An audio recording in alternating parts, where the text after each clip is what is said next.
Hola a todos, a todas. Muy buenos días, buenas tardes, según donde nos estéis viendo.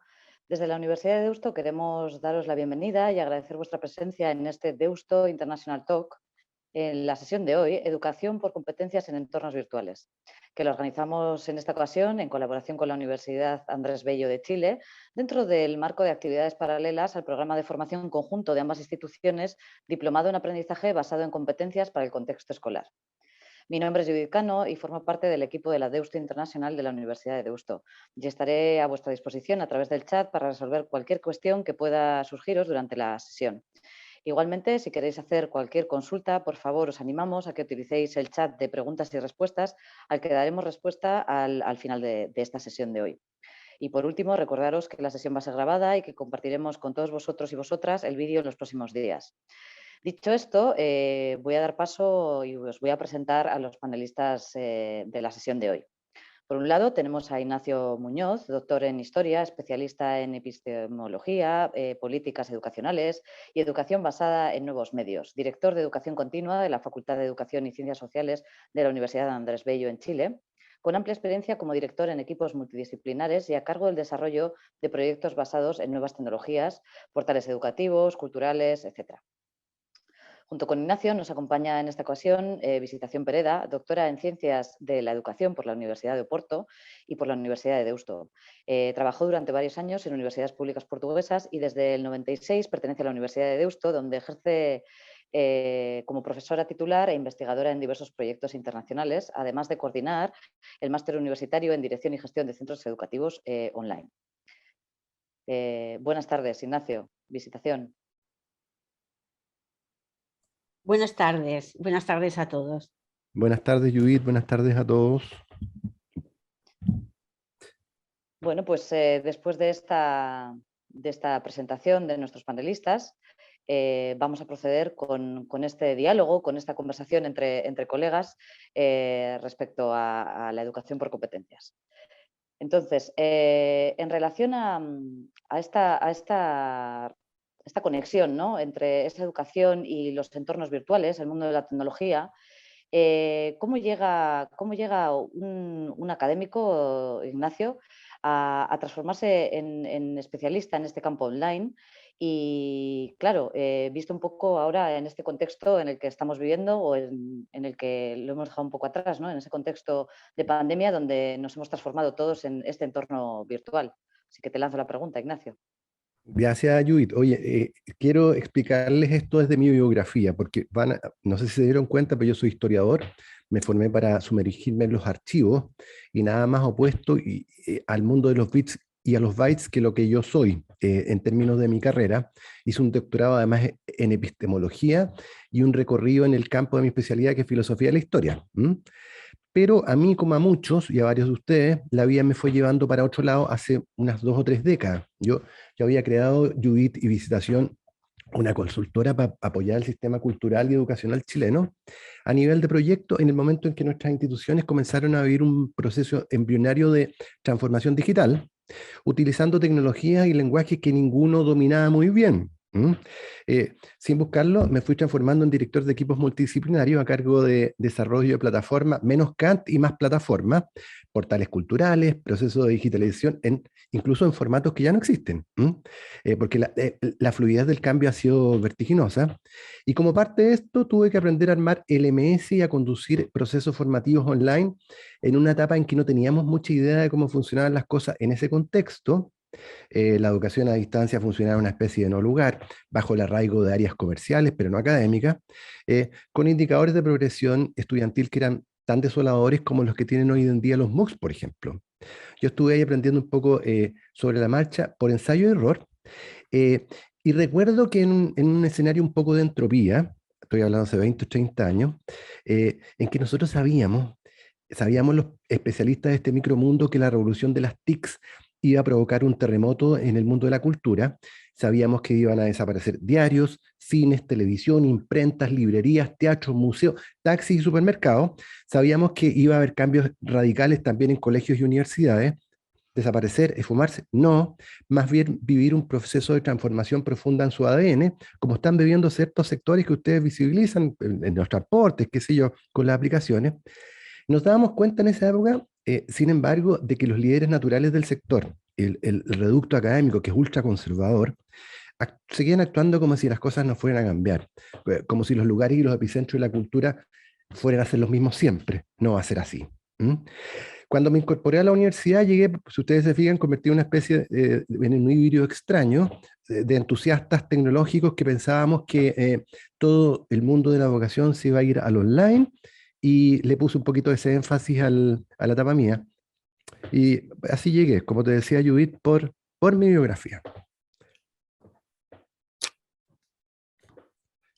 Visitación, ahora le toca a usted. Bueno, pues yo llegué también por accidente, prácticamente, y os cuento cómo. Yo soy de Bilbao, de España, de Bilbao. Hice mi carrera y mis estudios en la Universidad de Deusto y comencé a trabajar en la Universidad de Deusto. Mi área, digamos, de especialización, aquella que en aquel momento me motivaba nada más acabar la carrera, era la organización y dirección de centros. Pero he aquí que yo tenía entonces a mi novio, que estaba acabando arquitectura y era portugués, y entonces la arquitectura en España no estaba ya muy boyante, y decidimos ir a vivir a Portugal. Y abrieron una plaza en la Universidad de Miño, en Braga, en el ámbito de desarrollo curricular y tecnología educativa. Y así acabé yo en tecnología educativa.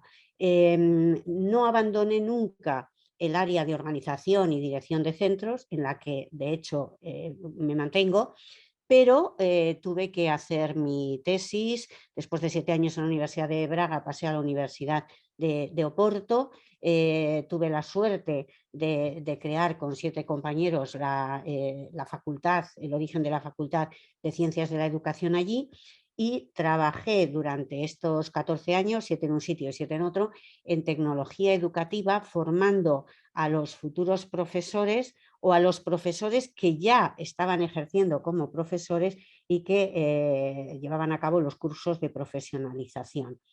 Y bueno, pues trabajé dando asignaturas como microenseñanza en los años 80, ¿no? Y después tecnología educativa. Cuando regreso a Bilbao, bueno, pues a los pocos años me ofrecen coordinar el máster universitario en dirección y gestión de centros educativos online. Esto suponía, yo en formación de directores ya estaba, desde que regresé a Bilbao volví a ese ámbito, y supuso trasladar esa formación, una formación continua de directores, al ámbito de online. Y ahí estoy, es decir, compatibilizo otras funciones docentes e investigadoras con la coordinación del máster universitario en dirección y gestión de centros online. Quiero decir que yo no soy especialista en tecnología, yo soy pedagoga y ahí me ubico, pero defiendo que en este ámbito, creo, Ignacio, que coincidiremos, hay que trabajar en equipo y hay que trabajar con diferentes especialidades. Y ahí estoy. Muchísimas gracias a los dos. Esta breve introducción biográfica pues, nos ayuda también a contextualizar, ¿no?, vuestra experiencia y vuestro bagaje por esas diferentes competencias, ¿no? Y aprovecho, ¿no?, que continuar un poco la sesión y sobre todo cómo hemos iniciado, ¿no? Con esta llegada lamentablemente de la pandemia, ¿no?, en un periodo muy corto de tiempo, me consta tanto en la Universidad de Deusto como en la Universidad Andrés Bello, ¿no?, pues profesores y estudiantes de todo el mundo tuvieron que dar continuidad a su formación como docentes y a su labor de aprendizaje, ¿no?, en entornos virtuales a una velocidad de un día para otro. Entonces, algo que era desconocido para muchos de los docentes y para muchos de nuestros estudiantes, ¿no? Entonces, bajo vuestro punto de vista, ¿qué consecuencias creéis que esto va a tener a medio o largo plazo a la hora de proveer de esa formación a distancia, ¿no?, como resultado de este aprendizaje rápido que hemos tenido que que hemos tenido que todos lanzarnos, ¿no?, de cara a vernos obligados a esa pandemia que nos ha tenido confinados y confinadas en nuestras casas durante tanto tiempo. Os cedo la palabra a cualquiera de los dos. Visitación, ¿quieres partir tú o parto yo? Como quieras, me resulta igual. Puedes Bueno, parte tú, Ignacio, así nos vamos turnando. yo creo que hay algo que ha pasado y Visitación, y todos nosotros vamos a estar de acuerdo. Entre paréntesis, lo que le acabamos de escribir son los cambios biográficos que ocurrieron entre Visitación y yo, que debemos tener edades similares, en las 2 décadas de mayores cambios socio-tecnológico-culturales que ha habido jamás. Entonces, se ha movido muy rápido este buque, ¿no es cierto? Pero ¿qué pasó con el COVID? Eh, el COVID hizo que tendencias que se venían dando de transformación digital y que iban a decantar 20 años más, se precipitaran, creo yo, y nos adelantáramos en cosas de meses. Piensen ustedes que hasta un poquito de contexto, hace unos 20 años atrás, estaba súper claro quiénes eran los responsables de definir las verdades culturales, intelectuales, científicos, etcétera, qué instituciones y especialistas debían generar el conocimiento y la información. También está súper claro quiénes eran los responsables de distribuir el conocimiento y transformarlo en la materia prima para ir formando a las nuevas generaciones. O sea, la cultura tenía epicentro y tenía lugares definidos. En estos 20 años eso cambió. Yo les diría que eso es cosa del pasado. Los niños y las niñas que hoy día están poblando los colegios, en realidad están aprendiendo mucho más en Internet o entre sus propios pares de lo que los están haciendo en los espacios formales, que son los que nosotros controlamos. Los especialistas del área se dieron cuenta de esto hace un poquito de rato y dieron pulso al desarrollo del sector online, que ha venido creciendo como la espuma, con un periodo de aceleración que tomó más fuerza a partir como del 2012. Yo creo que a partir del 2012 en el mundo nosotros ya estamos pasando al presencial, pero pese al avance que tuvo esta formación distinta, digamos, antes del COVID, para que ustedes tengan un dato de referencia, la oferta educativa online estaba aportada como el 2% de la oferta formativa en el mundo. Avanzaba mucho, pero a poquito, y la oferta, además de reducida, estaba súper concentrada. Había muy poquitas universidades que se habían sumergido en este contexto, una de las cuales es la mía, ¿ya? La pandemia cambió esta cuestión. Ténganlo súper claro.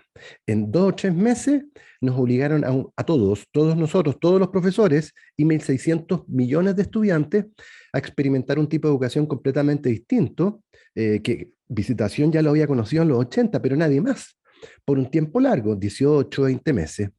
Muchas de estas personas y muchas de estas instituciones han descubierto que esta modalidad de enseñanza permite ofrecer buena educación y sin duda la van a adoptar en el largo plazo. Entonces yo les diría que uno de los cambios que podemos visualizar que va a ocurrir es que la oferta formativa online se va a expandir exponencialmente porque van a ingresar masivamente todas las universidades, esto por razones económicas. Y se van a incorporar además no solo universidades, sino instituciones de educación superior y establecimientos que no son formales a este ecosistema. Yo creo que esto va a ocurrir no solo porque le tomaron el gustito a esto, sino porque gracias a la pandemia, que ha tenido muchas cosas malas, una cosa buena ocurrió. Se removió una barrera cultural que antes nos parecía irremontable. Me refiero a lo siguiente: antes del COVID, todas las instituciones, sin excepciones, la Universidad de Deusto, probablemente también, y muchas otras universidades, la mía también, todos los docentes y todos los estudiantes, no reconocíamos cabalmente a la formación online como una forma legítima de enseñanza. De hecho, las áreas online no estaban arraigadas en áreas académicas en todas las universidades. Yo creo que esos prejuicios siguen vivos, pero hagan un poco de ejercicio proyectivo. La pandemia los ha atenuado bastante porque miles de millones de nosotros que estábamos acostumbrados a usar la tecnología en nuestra vida cotidiana para entretenernos, para comunicarnos, pero no en espacios de formación, hemos tenido que cambiar algunas de nuestras ideas previas, pues. Lo que ha ocurrido, pienso yo, de facto, es que se han podido dar cuenta que se trabaja más y mejor usando Zoom, Teams o lo que sea, que vienen además acompañados por herramientas que mejoran la productividad, como Drive, OneDrive, Calendar, lo que sea nuevamente. Se han podido dar cuenta que hay más reuniones en el día, que son más cortas, bienvenidas, y que en ellas se toman las decisiones más rápido. Se han podido dar cuenta de todo lo que se puede hacer en un día cuando uno no gasta el tiempo en el transporte, pasando atascos, o en el peor y más desolador de los atascos, que son las salas de espera de las reuniones. Yo les diría que lo que ha pasado en general ha pasado en el contexto de la educación. El mundo nuestro es súper conservador. La experiencia práctica de estos 1.600 millones de estudiantes con sus profesores al frente y sus familias detrás han corrido el cerco y han hecho, pienso yo, que se socialice un secreto que manejábamos pocos, visitación y algunos más. El online funciona y además es más barato, ¿ya? Creo que hay una segunda consecuencia y no me quiero pasar a Judith, pero hay una tercera, pero con esa sí no voy a alcanzar. Imposición de los modelos híbridos. Denlo por seguro. En la nueva normalidad vamos a volver a la presencialidad, pero las cosas no van a ser como antes. Los profesores vamos a repoblar nuestros espacios de siempre, que son unas salas muy medievales, salas que parecen, están enquistadas en recintos que parecen un poco cárceles o monasterios.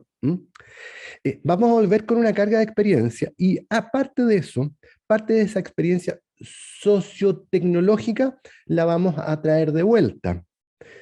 Pienso, sin embargo, y eso nos conecta con el ecosistema de las competencias, que el mayor impacto no va a tener que ver con los objetos tecnológicos en sí mismos, sino con los modelos de enseñanza y evaluación que subyacen a su uso. ¿Y qué es lo que prevalece en el online? Nos encontramos, que es el campo nuestro, con propuestas que transfieren realmente poder al alumno y que se hacen cargo de los dos pendientes que tiene la pedagogía tradicional. Las actividades prácticas desplegadas en las horas de trabajo autónomo y las estrategias activas inspiradas en el modelo del aprender haciendo, que son fundamentales para el logro de las competencias. Eso, que en el mundo presencial es una dificultad, para nosotros en el mundo online es la normalidad absoluta. En el largo plazo, pienso yo, vamos a llegar con todas estas experiencias pedagógicas que trajimos del online y vamos a sumergirnos en un contexto blended que va a combinar lo mejor de los dos mundos y que nos va a obligar a reestructurar nuestros esquemas mentales. Piensen ustedes que todos nosotros, incluyendo los profesores online, concebimos lo digital como una especie de dimensión paralela, en la que suceden cosas que uno no puede hacer en el mundo offline, análogo o real, como quieran llamarlo. Pero esto es un error, porque esta distancia entre una aquí y una allá, que está en la cabeza de nosotros, los profesores, no está en la cabeza de nuestros estudiantes. Los niños actuales no experimentan la realidad de esta manera, porque para ellos las barreras entre lo análogo y lo digital no existen. Ellos tienden a vivir toda la experiencia como si fuera blended. Piensen ustedes, ellos construyen su identidad social en la red. Ahí se relacionan, se entretienen, se forman y se informan. Pero luego van con eso de vuelta a lo que llamaríamos el mundo real, transformándolo en acciones, en reuniones, en relaciones, en actividades y en movilizaciones. ¿Qué pienso yo? De largo plazo, cruzando estos datos, los ambientes del aprendizaje del futuro van a adoptar la lógica de funcionamiento de los niños. Más que las nuestras, las esferas o modalidades se van a trasladar. Las experiencias fascinantes que hoy día ellos tienen en el mundo de los videojuegos van a llegar a la sala de clase y se van a combinar con actividades presenciales que van a ser distintas.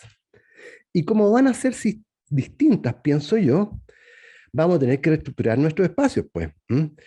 Los alumnos vendrán a los campus universitarios, a las escuelas, a los colegios, con intermitencia, a desarrollar actividades formativas e informativas que den sentido a lo que han aprendido autónomamente. Acuérdense, el aprendizaje autónomo es nuestro discurso. Se van a juntar ahí a fortalecer tejidos sociales, qué sé yo, a hacer las cosas que no se pueden hacer en el online, dando continuidad a los procesos de identidad y de construcción social que hicieron en comunidades virtuales y realizando acá un trabajo específico, pienso yo, con las competencias genéricas que van a ser fundamentales para enfrentar los contextos que vamos a tener en el siglo XXI, en un mundo en que, pienso, vamos a hacer más blended visitación. No sé qué piensas tú. Totalmente de acuerdo contigo, Ignacio. Pienso que eso es así. En mi opinión, ya estábamos, o sea, este cambio que se produce por la pandemia nos hace vivir aceleradamente el cambio, pero ya antes de la pandemia estábamos en esa llamada sociedad de la información o de la comunicación, ¿no? En la que bueno, pues se caracteriza por la eficiencia, por la facilidad de acceso a la información, la democratización, ¿no? de esa información que resulta de acceso sencillo y económico, una sociedad, las posibilidades que abre a una sociedad informada, sobre todo por la rapidez y la inmediatez, ¿no? de la información. Que desde la guerra del Golfo, ¿no? Con la primera vez que se retransmite en directo desde el campo de batalla, y los propios soldados heridos o los pilotos se enteran después del resto del mundo, de la aldea global, de lo que ha pasado, porque por las cámaras que llevaban incorporadas los propios aviones, etc. Es decir, es un mundo totalmente diferente, que también tenía y que también tiene sus inconvenientes, ¿no?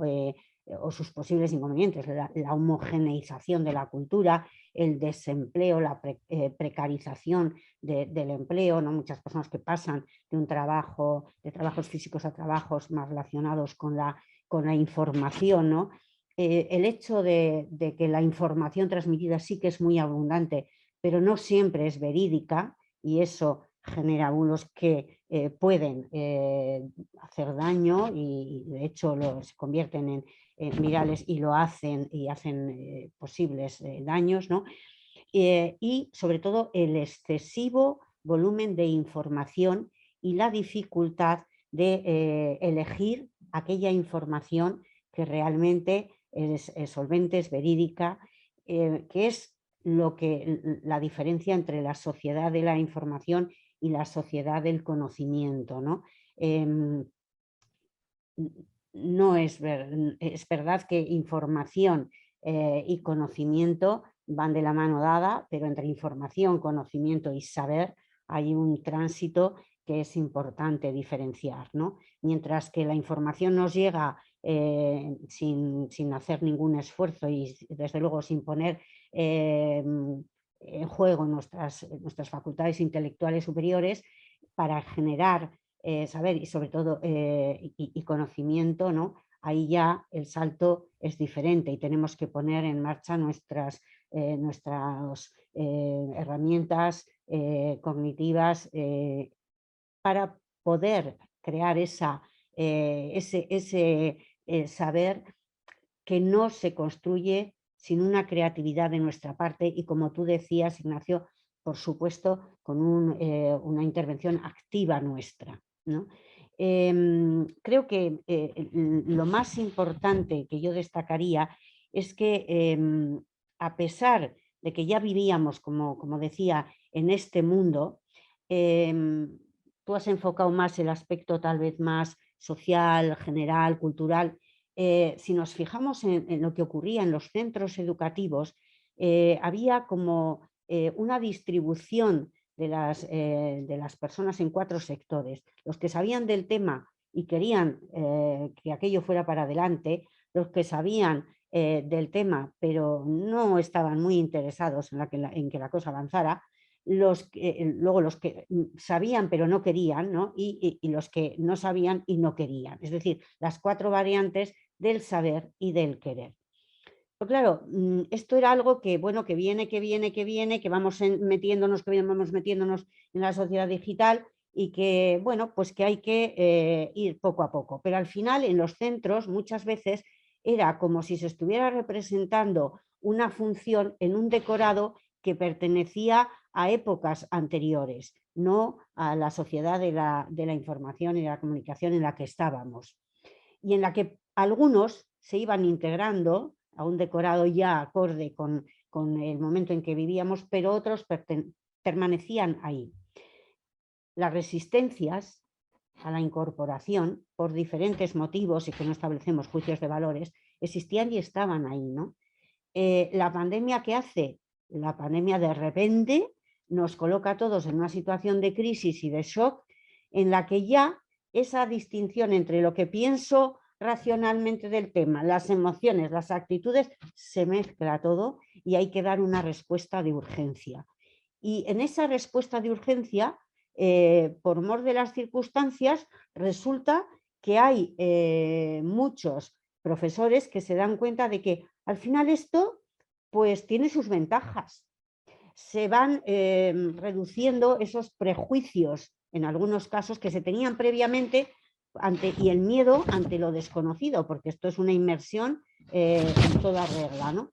Y eso hace que muchos más pasen al cuadrante de los que quieren, de los que apuestan por esas nuevas alternativas.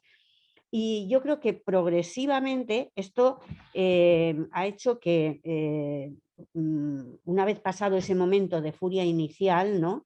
Se vaya consolidando de una forma más tranquila y vayamos viendo las ventajas que ha tenido, aparte de los muchos inconvenientes de la pandemia, pero las ventajas que ha tenido esta inmersión repentina, ¿no?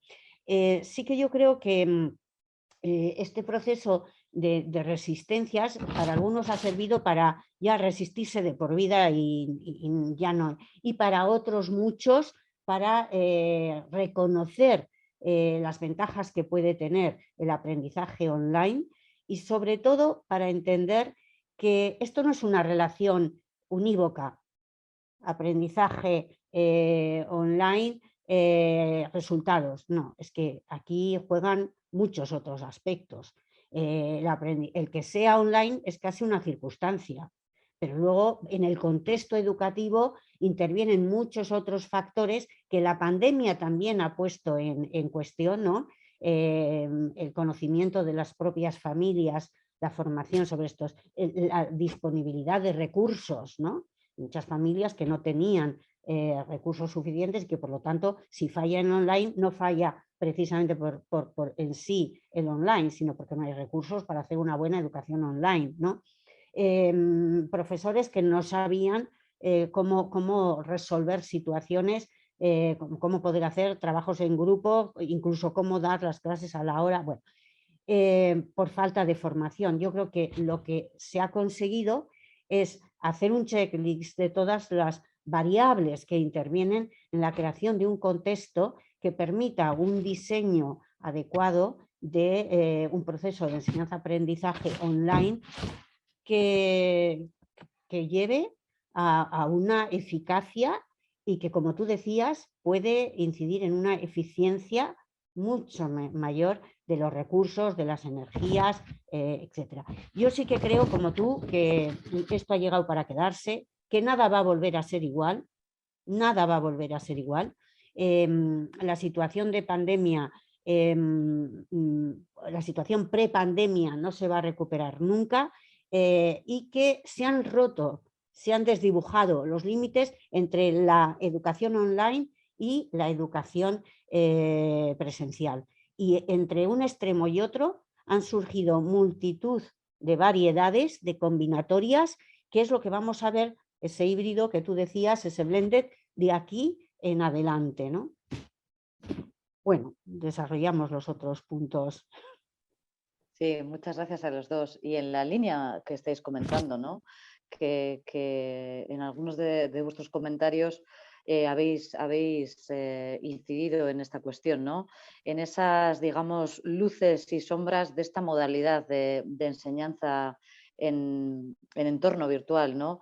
Realmente consideráis, ¿no? Bajo vuestro punto de vista, ¿es un nuevo tipo, un tipo nuevo de pedagógico? ¿Realmente se aprende online? Porque, bueno, oímos detractores y gente a favor, ¿no? Y sobre todo en ese desarrollo del modelo de aprendizaje por competencias, ¿no? Los estudiantes llegan a lograr esas competencias de aprendizaje como si estuviesen en el aula físicamente. Y bajo vuestro punto de vista, y ahí ya os dejo aportar, desde el punto de vista de la investigación y vuestra propia experiencia, ¿cuál es vuestra visión, ¿no? de esta modalidad? Visitación usted ahora. Bueno, yo a las dos preguntas, Judith, a las dos preguntas, sí. Sí se aprende online y sí se desarrollan competencias.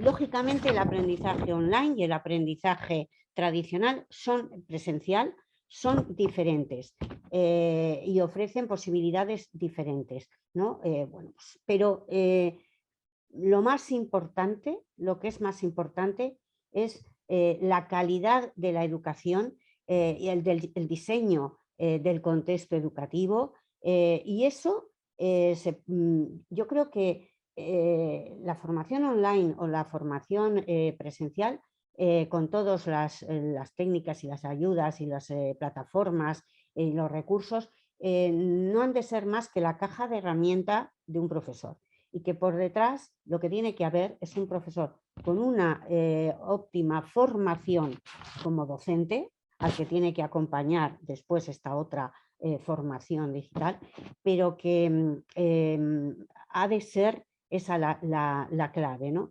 No podemos pensar en términos de aprendizaje online, aprendizaje tradicional, sino buen diseño. Al final de cuentas, los profesores tenemos que estar siempre tomando decisiones y debemos de darnos cuenta de que cada vez que decidimos una cosa, en su lugar podríamos haber decidido otra, ¿no?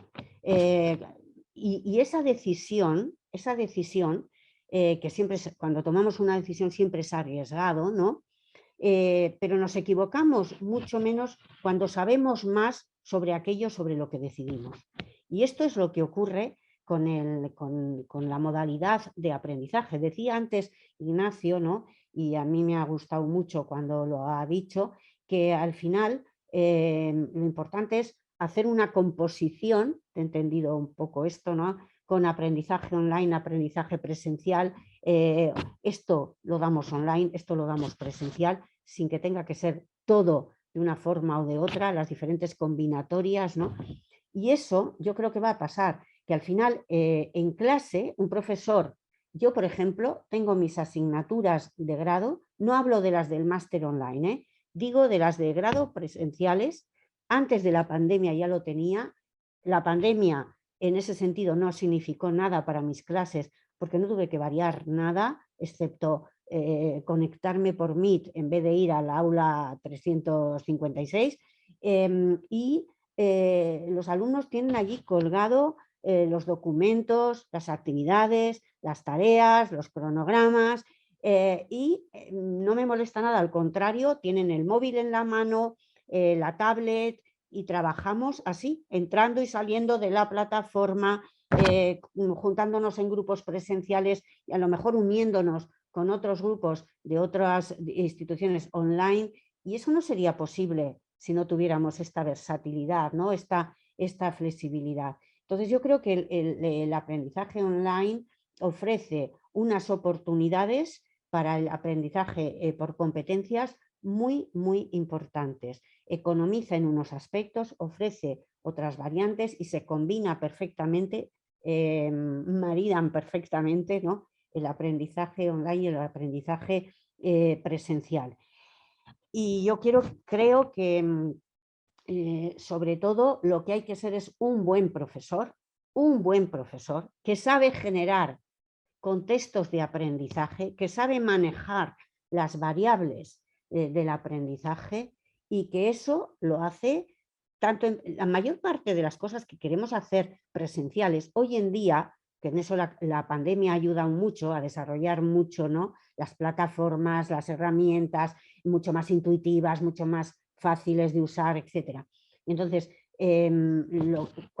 prácticamente, si tenemos claro lo que pretendemos y dónde queremos y qué competencias queremos desarrollar y cómo queremos hacerlo, lo que podemos hacer online lo podemos hacer también o presencial, lo podemos hacer online y viceversa. Es decir, las herramientas hoy nos permiten una variedad de situaciones que esas connotaciones negativas que tenía el aprendizaje online hasta hace poco, no permite el trabajo en grupo, no permite, pues sí, permite tutorías, permite comunicación individual con el alumno o en grupo, permite muchísimos aspectos y muy próximos. Ahora lo que tenemos que saber es qué queremos realmente conseguir y cómo conseguirlos. Y acabo, Ignacio, esto diciendo que al final a mí me parece que esa perspectiva de aprendizaje a lo largo de la vida, que desde el Consejo de de Lisboa del 2000 está presente y se pretende. Es más, creo que el aprendizaje online con es más favorecedor de la autonomía, de la reflexión, de la metacognición, que permite como encontrar y aprender la estructura de aprendizaje, ¿no? Para aprender a aprender y aplicarlo después de forma individual a lo largo de toda la vida, en presencia pero para el ocio, para el aprendizaje laboral o profesional o para lo que se quiera, pero es un aprendizaje de aprender a aprender, y yo creo que en eso el aprendizaje online juega incluso con bastante ventaja, y el blended consigue lo mejor de los dos. Visitación, me encantó lo que tú dijiste, creo que es lo que tenemos que remarcar. Pedagogía o el modo en que uno sabe que se debe aprender es la regla que nos tiene que regir para dominar ya no solo un contexto, sino 4 o 5. O sea, si usted quiere ser buen profesor, tiene que usar las mismas reglas que son las que dominan todo el tema del aprendizaje en el contexto presencial, blended, high flex, y no hagan autoinstruccional porque no funciona. ¿Ya? Entonces, para ustedes que están detrás de la pantalla, les quiero decir que antes nosotros teníamos que ser diestros frente a unos alumnos en una sala de clase. Ahora ustedes tienen el deber de ser competentes también en aulas virtuales y contextos híbridos. Y nosotros en la universidad debiéramos prepararlos para eso, pues. Ojo que nosotros los preparamos solo para hacer clases presenciales, ¿eh? Bueno, pero no me quiero arrancar de la pregunta que hizo Judith, que la encuentro interesante y legítima. ¿Por qué? Porque los programas online que se dictaban hace un par de décadas, y yo hice varios de ellos, no se aprendía nada. La mayoría de los estudiantes lo percibía súper bien, ¿eh? Por ese motivo no se tomaban tan en serio estos estudios. Piensen ustedes, sin las restricciones que plantea el formato presencial, en que tú tienes un profesor al frente y varios íconos culturales que te van regulando, te van coartando un poco en la línea de Foucault, los alumnos abandonaban los cursos con facilidad porque todavía no existía culturalmente ese concepto de autorregulación, que es el que se necesita para operar en un contexto en que el propio alumno es el que tiene que tomar sus decisiones con relación a su proceso de aprendizaje, porque ese es el tema para el modelo por competencia y ese es el tema en sí mismo para la educación a distancia. Pero las cosas cambiaron y cambiaron de dos maneras. Cambiaron los alumnos, cambiamos todos aprendemos a funcionar un poco más solos, digamos, a hacer más teletrabajo, llámenlo así. Pero además surgió un online de segunda generación, y cuando les hablamos con relación a la pregunta que nos hace la Judith, ¿aprende o no? Visitación dijo que sí, sí se aprende. Porque hoy día dominamos los códigos de este tipo de enseñanza, hasta tal punto de que estamos logrando resultados equivalentes a los programas presenciales. La brecha que existía se ha ido acortando en términos de calidad del aprendizaje, pero con mayor cobertura y a costos más bajos. Piense usted que es profesor, pero que también es apoderado, que cuando usted paga una tarifa por una universidad, usted no solo está pagando por la formación de su hijo, usted está pagando por el edificio, está pagando por la información depositada en archivos, usted está pagando por la retórica, usted está pagando mucho más de lo que corresponde. Yo no sé si eso debería seguir. Y la estrella del momento, en términos de eficacia pedagógica, ya no es el presencial, es el blended. Sí o sí.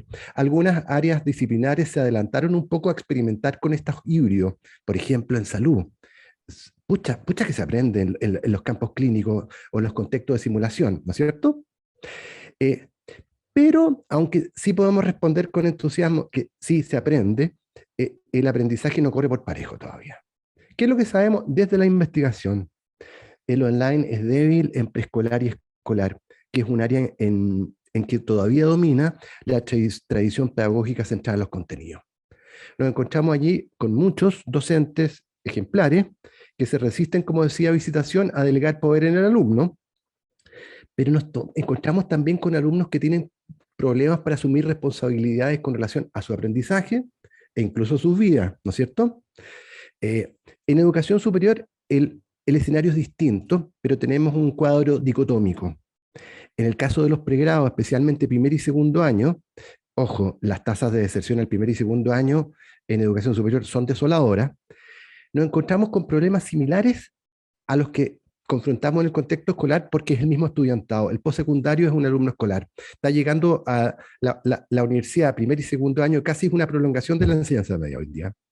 Y es por lo tanto un alumno que no sabe enfrentar con responsabilidad las horas de trabajo autónomo, que son donde se van dando la cocción lenta de las competencias, ¿no es cierto?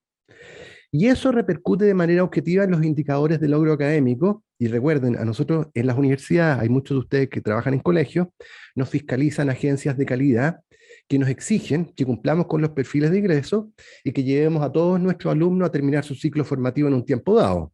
Bueno, les aviso que en algunos países de Latinoamérica la deserción al segundo año llega al 40% y que la tasa de deserción en el online es más alta, porque nadie te regula, no hay paredes. El online va mejorando mucho con alumnos de cursos superiores en la universidad, ¿ya? Y ahí lo que releva visitación es estupendo, cuando tú los llevas a alguna, como ella misma lo ejemplifica con su docencia, hacer algunas cosas que funcionan bien en online y lo combinas con unas cosas que funcionan bien en presencial. Llamémoslo las fórmulas blended y en el contexto nuestro actualmente HyFlex, que es la plasticidad total, para que usted esté donde quiera estar y va a aprender en todas partes, ¿no es cierto? Donde sí funciona y ya le ganamos al presencial lejos, es en ese segmento al cual apunta Visitación y yo, que es el segmento del adulto que trabaja, que se está transformando en el estudiante más interesante en educación superior.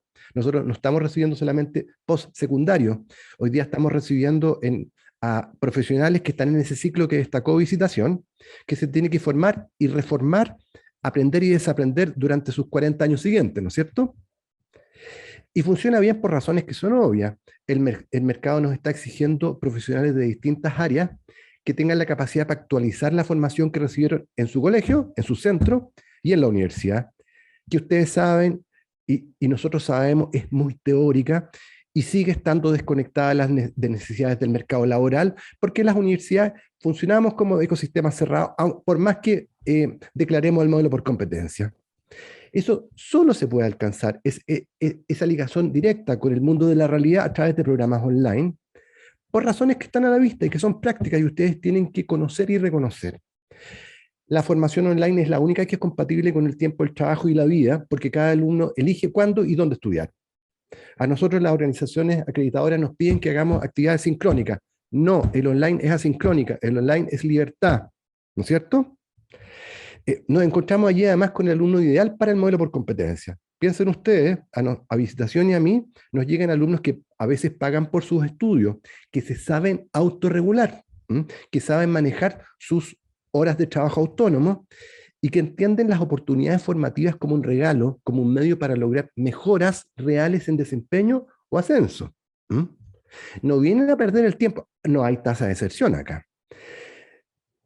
Los programas online tienen una cualidad, pienso yo, adicional, relacionada con los itinerarios formativos, que son más prácticos. En lugar de relevar la importancia de los contenidos que nuestros alumnos ya manejan, ya los tienen, están orientados al desarrollo de competencias por sí mismos. Nosotros somos por competencia y siempre pensamos en código de lo que ellos necesitan para funcionar con felicidad, con integridad y con complejidad en contexto auténtico y diverso. El online, resumiendo, es un espacio formativo en que entendemos el lenguaje de las competencias mejor que todos los otros ámbitos, porque para nosotros es natural el active learning, que es la cara pedagógica del modelo por competencia, es natural el aprendizaje situado, y es natural que prioricemos las horas de trabajo autónomo y el modo, por último, de ver la instancia de evaluación como una actividad de seguimiento. Tenemos eso, pero repito, aun cuando funciona y se aprende, no funciona y no se aprende con todos los alumnos y no funciona y no se aprende en todos los niveles. Eso. Judith, muchas gracias. Sí, muchas gracias a los dos. Muy interesante. Bueno, así que conveníamos que sí se aprende efectivamente en entornos virtuales. Bueno, ya habéis avanzado, tanto Ignacio como Visitación, ambos, habéis avanzado en lo positivo y en lo que va a venir, ¿no? Hablando un poco de un contexto a medio o largo plazo, ¿no?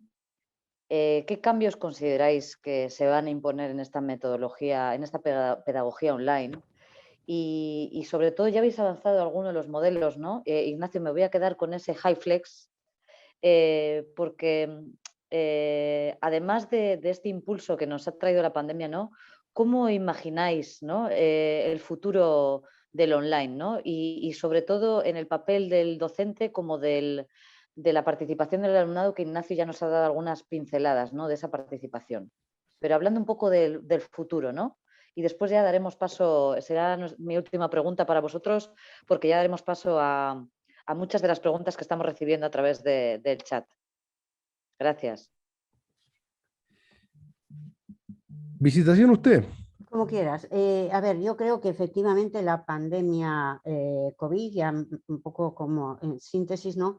Ha supuesto el impulso a la transformación digital de la sociedad, y a partir de ahí, pues lo que dices, Ignacio, de esa formación híbrida, modular, que implica una formación a lo largo de la vida, en la que cada cual, a mí me ha gustado mucho antes cuando decías, insistías, porque creo que ahí es también lo que hay que reforzar, el protagonista de su trayectoria, que tiene que construir su trayectoria formativa, es el estudiante, es la propia persona, que tiene que aprender desde pequeña a ir eligiendo y a ir construyendo esa trayectoria. Yo creo que hablamos mucho del cambio del rol del profesor y el cambio del rol del estudiante. Y es así, el alumno tiene que aprender a autorregularse y el profesor, fijaros, yo creo que junto a esa capacidad docente que decíamos, a el tronco, lo troncal es ser profesor, tener una buena preparación como profesor, conocer las metodologías, lo que exigen las metodologías, etcétera. Porque si no, corremos el riesgo de creer, como cuando comenzamos a utilizar los audiovisuales en clase, que si metías un retroproyector ya estabas haciendo trabajo con nuevas tecnologías y un buen trabajo docente. Pues no. El diseño es la incorporación del online o del presencial, tiene que estar en función de ese diseño. Pero cuando decimos que en ese aprendizaje a lo largo de la vida, lo importante es que él sea protagonista, el estudiante sea protagonista y haga sus propias opciones y que se le ofrezcan muchas posibilidades de hacer cursos de una forma o de otra, incorporándoles a esa trayectoria. Claro, me estoy refiriendo en este momento más a la formación posterior a la formación obligatoria, pero esa opcionalidad la puede aprender desde la enseñanza básica. Es muy importante la construcción de pasarelas, tú, Ignacio, que eres especialista en políticas educativas, ¿no? La construcción de pasarelas, el poder hacer cursos de un tipo, de otro, y que vayas configurando el puzzle de tu proyecto de formación, el puzzle que tú pretendes. A lo que iba es que es muy importante que el profesor tenga esa gran formación docente, pero es muy importante en el online que tenga una formación también como tutor. Digo esto porque a mí me pasa con el máster online, cuando se habla de que si la educación online tiene más deserción o menos, pues yo creo que depende de una gran preocupación, que es la persona que se matricula y el cuidado a la persona que se matricula. Fijaros, creo que desiste menos una persona que se matricula en un curso porque no le gusten los contenidos o la metodología con la que se imparte, que por no sentirse atendida, reconocida como persona y atendida en sus cuestiones incluso personales. Yo he vivido esto a lo largo de todos estos años y sobre todo en el momento de pandemia. Lo que la gente más aprecia es que no seas invisible a través de la cámara. No seas invisible a través de la cámara, sino que la pantalla, la cámara le permita al docente ver a la otra persona, sentirla, hablar con ella y para eso tenemos muchas herramientas en el online. Cuando la persona se siente reconocida, comprendida, con una actitud empática por parte del coordinador, ahí es muy difícil que desista. Yo he tenido casos de personas ahora, incluso con la pandemia, que por circunstancias personales, etcétera, han llegado a un aprobado muy raspado, ¿no? Y sin embargo han dado gracias al máster, a los profesores, a mí como coordinadora, porque si no hubiera sido por el apoyo no lo habían podido. Esa persona se queda con ganas de volver a otra formación online porque le ha quedado buen sabor a pesar de que los resultados académicos no hayan sido los mejores. Pero yo creo que estos aspectos también, que muchas veces vemos el online como algo que deja la emotividad, la afectividad, pues no, se puede manifestar y de qué manera. Yo creo que además incide más en esa personalización, esa atención más personalizada a cada uno por sus circunstancias, ¿no? Yo creo que ahí, y luego hay otra cosa que a mí me gustaría decir, que es que efectivamente el online potencia esa autorregulación, ese protagonismo, y parece que el profesor tuviera que ser todo, ¿no? El docente, el tutor, el técnico, y esto asusta al profesor, ¿no? Y sin embargo yo creo que lo que hemos dicho al inicio, tiene que ser un trabajo en conjunto y que al profesor se le puede permitir un fallo técnico, un vídeo que no esté tan bien construido, pero mira, lo importante es cómo lo encaja en el proceso de enseñanza-aprendizaje, no la calidad técnica. El técnico es el que le puede ayudar al profesor a construir mejores vídeos, etcétera. Pero esa es una condición mucho más secundaria que donde esté implementado ese vídeo, en qué momento del aprendizaje, para qué, cómo y qué viene antes y qué viene después. Yo creo que para mí eso es lo fundamental, y entonces esos son los dos grandes roles del profesor, y sobre todo que debe conocer al máximo aquello sobre lo que ha de tomar decisiones, y las decisiones son el proceso educativo y docente. Ahora les aporto yo, voy a seguir con el tono macro para hacer un contrapunto interesante entre la visión más micro y la más macro. ¿Cómo veo yo? Lo que dice visitación es lo que tiene sentido en esencia, pero quiero explicarle un poquito por qué. Hoy en día hay mucho online, pero estamos en el pasado más que en el futuro, porque estamos utilizando los elementos tecnológicos más sencillos al servicio de planes de estudio que son un clon de los planes de estudio tradicionales, que por Dios que son conservadores, sin explorar todavía el poder transformador de las pedagogías disruptivas y de la tecnología, ¿ya? Y si se dieron cuenta ustedes, en la experiencia que tuvieron todos en sus contextos, esto quedó de manifiesto en la pandemia. Lo que se constató cuando comenzó esto es que los profesores, enfrentados a la exigencia de dar continuidad a sus clases, sin tener muchos recursos, no solo tecnológicos, sino también profesionales, hicieron un uso limitado de las opciones tecnológicas disponibles y optaron casi siempre por las soluciones que les resultaban más familiares. Los profes usaron mucho y muy bien el celular, el mail, Facebook, YouTube y sobre todo WhatsApp. Pero lo interesante para mí es que usaron esos recursos para seguir haciendo lo mismo de siempre y no para comenzar a hacer cosas nuevas, pienso yo a su vez, quizás en que al volver a la normalidad las cosas iban a seguir como antes. Pero salgan de ahí, no hay cómo ganar esta apuesta. En lo que viene vamos a tener cambios cruciales en el terreno pedagógico, y ese es el terreno más importante, si se fijan, es lo que Visitación les resaltó. ¿Por qué? Porque la investigación disponible lo que demuestra es que la tecnología no genera innovación ni garantiza resultados en términos de aprendizaje. Tecnología al pizarrón, los videos que nosotros poníamos que servían o no servían, les cuento de inmediato, los videos no necesariamente generan aprendizaje, pero usábamos eso sin un propósito pedagógico. Entonces, ¿cómo yo visualizo la docencia online del futuro? Una docencia con más pedagogía, porque sin buena pedagogía, el umbral de la calidad va a seguir donde está, que en Latinoamérica es bajo y en España no es tan alto. En términos de pruebas estandarizadas, comparando con Hong Kong, Singapur, Finlandia, estamos como a 1000 kilómetros. ¿Ya? Y nosotros tenemos que dar un salto, y ese salto es necesario y es importante por los temas de transformación que va a vivir el mundo, la mecanización que los esbozó Visitación. ¿Dónde está, yo creo, el futuro para el online? Hoy día contamos con cuerpos de conocimientos que nos permiten comprender como nunca antes el fenómeno del aprendizaje en cualquier dimensión, incluida la online.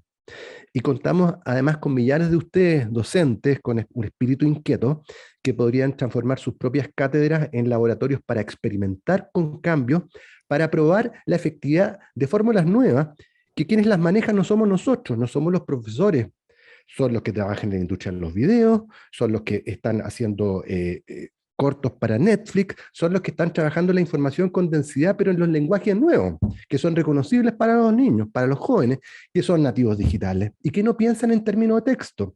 Yo creo que cuando uno les habla a ellos, como estamos hablando nosotros, el span de atención no durará más de 3 minutos. Yo creo que ellos ya no entienden el mundo del texto, que ellos son hipertextuales, ¿no es cierto? Y si queremos encontrarnos con ellos, tenemos que encontrarnos en el lenguaje que están usando todos, también tiene que ser el nuestro. ¿Y qué tenemos a nuestro favor? Una mina de oro, la ciencia. Lo que está pendiente es bajar ese conocimiento al terreno práctico, transformando en el principio orientador del trabajo pedagógico que se desarrolla en docencia online, pero también cierto coraje para desarrollar propuestas educativas más disruptivas. Pues. Si vamos a clonar lo que es un pregrado en el online, por Dios, que lata, no sé si se entiende esa palabra en España, pero si no la tienen, les aviso que es tedio. Para generar cambios, yo creo que en lo que viene, que es la provocación de Judith, hay que avanzar en dos frentes. Yo creo que el lenguaje para la educación del futuro va a ser el lenguaje digital. ¿Ya? Porque es el que entienden los niños, es el que sienten como propio. Y nosotros, si queremos hablar con ellos, aun cuando ahora tenemos que apoyarnos en gente que nos dice cómo usar estos recursos, yo creo que vamos a tener que tener competencias digitales y que vamos a tener que ser los profesionales que las pueden lucir de forma más avanzada, y la forma más avanzada no es la del dominio de los instrumentos, sino la de la creatividad. ¿Por qué? Porque creo que el lenguaje, la lengua franca para la vida social y para el aprendizaje en lo que viene es la digital. ¿No es cierto? Entonces, olvídese de eso de que yo no tengo que saber esto. Sí lo tiene que saber, usted tiene que saber cómo funciona su PPT, tanto como sabe cómo apretar el interruptor de su sala de clase. Su sala de clase ahora es todo, porque los espacios de aprendizaje están ampliándose y los niños están aprendiendo 7 de cada 10 conceptos fuera de una sala de clase, ¿no es cierto? Es usted como mediador tiene que salir afuera, tiene que atreverse a ir a donde están las familias, donde ellos están viviendo, y tienen que meterse usted también a la patria de todos, que es el mundo digital, pues, que nosotros pensamos que no nos concierne, pensamos que las paredes son nuestra frontera. Usted ya no tiene frontera, y tiene que saberlo, ¿no? Y si es así, métase en la tecnología, se va a entretener, y va a hacer que sus alumnos también se entretengan, pucha que es importante. Pero lo segundo, creo que necesitamos ponernos, y disculpen que sea tan macro, ustedes quizás querrían fórmulas más concretas, pero necesitamos un poco de contexto para pensar bien lo micro y hacerlo con sentido. Hoy día estamos usando tecnologías de los 80 y los 90 en educación a distancia. Falta incorporar los elementos que han sido la base de los cambios económicos, tecnológicos, culturales más importantes de los últimos 10 años. Y son y están, y quienes los manejan son la industria de los medios, de la entretención y los startups tecnológicos. Y nosotros no. ¿Por qué no? Por Dios, los principios y la fuerza adictiva de las redes sociales. Las personas hoy día, sus estudiantes, desarrollan una parte importante de sus vidas en mundos virtuales que están sustituyendo los espacios físicos como epicentros de la vida social, pero no de la vida liviana, también de la vida significativa. Ahí ellos se conocen, trabajan, se entretienen, y ustedes se fijan, las redes sociales son un hervidero de interacción, de colaboración, que es lo que remarcaba Visitación. Por Dios, imagínense que nosotros aprendiéramos a usar los principios de la colaboración, que son parte de ese desarrollo sociotecnológico en un contexto de educación, pues. ¿Cómo serían las clases si tuviéramos la energía de todos y todas? Y todes se dice en Chile ahora. 2, tenemos que empezar a manejar el lenguaje de la multimedia en serio, porque quienes lo saben hacer es la industria de los medios, de la entretención, de la liviandad y de los negocios. Realidad virtual, realidad aumentada, simulaciones, porque a través de eso ellos activan, no solo hacen negocio, también activan emociones, que es lo que relevaba Visitación, cogniciones, y brindan a las personas que están al frente de oportunidades de conocimiento. Los niños están aprendiendo inglés usando videojuegos, por Dios. Yo me los imagino a ustedes siendo los guionistas de eso, pues. ¿Qué pasaría si aprovechamos todo eso para la educación a distancia? Imagínense, yo soy historiador, ¿cómo uno puede hacer una clase interesante para un niño del Holocausto? ¿Mm? No hay conceptos que les permitan a un niño pequeño entender eso. La lista de Schindler de Spielberg lo logra, pues. ¿Por qué no podemos hacer eso también? Juego, gamificación. Falta incorporar el otro gran componente de la industria tecnológica actual, de entretención, que es la entretención significativa, que sirve para socializar, pero también para formarse. Es una industria que está moviendo millones de millones de dólares. Imagínense cómo sería la experiencia del aprendizaje si pudiéramos poner eso dentro de esto, quitándole a los cursos ese tono serio y doctoral que domina sobre todo en los contextos escolarizados. Fastidiamos a los niños más allá de lo necesario. ¿Por qué no podría ser la educación un espacio de crecimiento en la entretención también? Inteligencia artificial, no hay mucho más tiempo, pero les quiero decir que ustedes pueden en inteligencia artificial hacer minería de datos, y Amazon y Google sabe todo lo que uno es, todo lo que uno hace, todo lo que uno consulta. ¿Cómo llevamos eso al online, pues? Si yo tuviera los gustos de ustedes, los aprendizajes previos, sus intereses, podríamos cumplir la promesa que se plantea en la educación diferencial cuando dio vida al concepto del DUA. Darle a cada uno un itinerario formativo a la medida, amoldarnos a sus estilos de aprendizaje. ¿Se puede? ¿Por qué no? Yo creo que también tenemos que dar un salto, incorporar a la educación la última novedad, que es el mobile. Uno lo tiene en el bolsillo y no se da cuenta de lo que conlleva todo eso en términos de un salto cultural, porque el smartphone que a veces ustedes le quitan a los niños es el objeto tecnológico que resume los cambios que se han dado en los últimos 30 años. Piensen que ahí se integran en un solo objeto funciones que antes estaban repartidas en muchos objetos, ¿ya? Y esa cosa además está conectada a Internet. Entonces, el celular lo están usando las industrias más dinámicas para dar vuelo a áreas de desarrollo. Todavía no ha pasado nada en la educación a distancia, que funciona con computadores de escritorio y notebooks. Pero ¿cuánto ganaría la educación si nosotros fuéramos capaces de aprovechar los tiempos muertos de nuestros alumnos en el día a día, con podcast, con microactividades, etcétera? Yo veo que el profesor del futuro tiene que ser un usuario inteligente y creativo de estos nuevos lenguajes y de estos nuevos recursos, que se comprometa más con la experiencia del aprendizaje en el sentido de verla como algo entretenido, cautivante, vital, transformador, un sujeto creativo que sea capaz de inventar maneras de lograr experiencias similares a las que encuentran los jóvenes cuando juegan a los videojuegos o cuando ven series, no sé si las ven en España, como el juego del calamar, que es una fusión de formas y de guión súper provocadora para temas éticos, para lo que sea. Lo veo como un profesional plástico con capacidad para generar aprendizaje en cualquier contexto, como decía, visitación, online, blended, high flex o el que sea, o debajo del agua. Y al hacer eso, yo creo que recién nos vamos a hacer cargo de la promesa de cambio que conlleva el modelo por competencias, ¿no es cierto? Que es un poco hasta ahora una promesa que no estamos cumpliendo. Gracias, Judith. Creo que me pasé de los 5 minutos. Disculpen el fervor. Sí, Ignacio, muchísimas gracias por tu entusiasmo. Da gusto. Y a Visi también.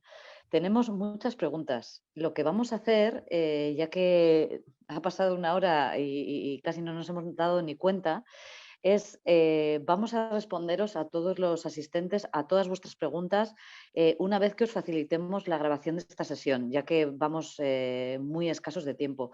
Lo que sí que me gustaría, Ignacio, por favor, es que hay una pregunta sobre en qué consiste el modelo HyFlex, porque sé que lo has mencionado mucho a lo largo de tu presentación, de tu sesión, y si nos pudieras dar algún detalle más sobre la modalidad, por qué ha surgido esta pregunta, sería muy interesante para estas preguntas que hemos recibido en torno a esta modalidad. Y al resto, sentimos mucho no poderos contestaros en esta sesión en directo, pero vais a recibir las contestaciones a vuestras preguntas por escrito, ¿de acuerdo? Sentimos el tiempo, pero sí que me gustaría darte paso, Ignacio, brevemente a esta pregunta. ¿Qué es ese modelo HyFlex? Disculpa a todos por habernos pasado un poquito. Es por el entusiasmo. Los dos trabajamos en este medio y queremos compartir nuestro entusiasmo con ustedes. No, el modelo HyFlex es bien, bien interesante. Y funciona de la siguiente manera. Algunos estudiantes están en su casa viendo la pantalla y otros están en la posición dentro de una sala de clase que es como un laboratorio. El profesor está con hartas pantallitas, pero en el fondo lo que miramos a lograr es que tú puedas estar en, en una experiencia, sobre todo en temas de laboratorio, eh, siempre participando los alumnos en las dos posiciones, eligiendo dónde quiero estar. A mí me interesa mucho que todo esto nos obligue un poco a repensar los espacios tradicionales. Un alumno no deberá venir nunca a Bilbao, sino va a tener una experiencia realmente significativa y probablemente más en un laboratorio, pero quizás no puede venir, entonces puede tener esa experiencia estando en su casa. Pero también el profesor HyFlex es un profesor que tiene que apropiarse un poco de todos los recursos tecnológicos que están alrededor, como lo hacen los animadores en los programas televisivos, manejando pantallas, digamos. No por la piromancia de la tecnología en sí misma, sino por lo que relevó mucho visitación. Para cumplir con un guión pedagógico. Entonces, quizá el modelo HyFlex pueda ser el modelo eh, del futuro para educación superior en ciertos contextos muy, muy localizados, campos clínicos, talleres, espacios de simulación. En contextos escolares hay que pensar en otras fórmulas, yo creo. Pues muchísimas gracias por la aclaración, Ignacio. Tomamos nota de ese modelo HyFlex. Lamentamos mucho que nos hemos quedado sin tiempo en esta sesión, así que solo nos queda dar las gracias, Ignacio, Visitación, por vuestro tiempo hoy, vuestro entusiasmo en la temática. Agradeceros sinceramente vuestra colaboración y haber decidido compartir con nosotras en este Deusto International Talk vuestros conocimientos y experiencia. Por nuestra parte, aprovechamos para informaros a todos que si estáis interesados en ampliar vuestros conocimientos en esta formación en educación por competencias, podéis ampliarla dentro de nuestros programas, el diplomado en aprendizaje basado en competencias para el contexto escolar, así como el postítulo en aprendizaje basado en competencias para la educación superior. Ambos enlaces de los dos programas mencionados os los estamos compartiendo ahora mismo por el chat. Y así también nos podéis contactar en udglobal@deusto.es. Asimismo, desde la Universidad de Deusto os mantendremos informadas de nuestros futuros Deusto International Talk. Nos despedimos dándoos a todos las gracias por dedicar vuestro tiempo, por estar aquí en esta sesión en directo y seguir aprendiendo para mejorar la calidad de la enseñanza. Muchísimas gracias, Ignacio, Visitación, y buen día, buenas tardes a todas nuestras personas asistentes a la sesión. Gracias. Adiós, muchas gracias a vosotros. Gracias.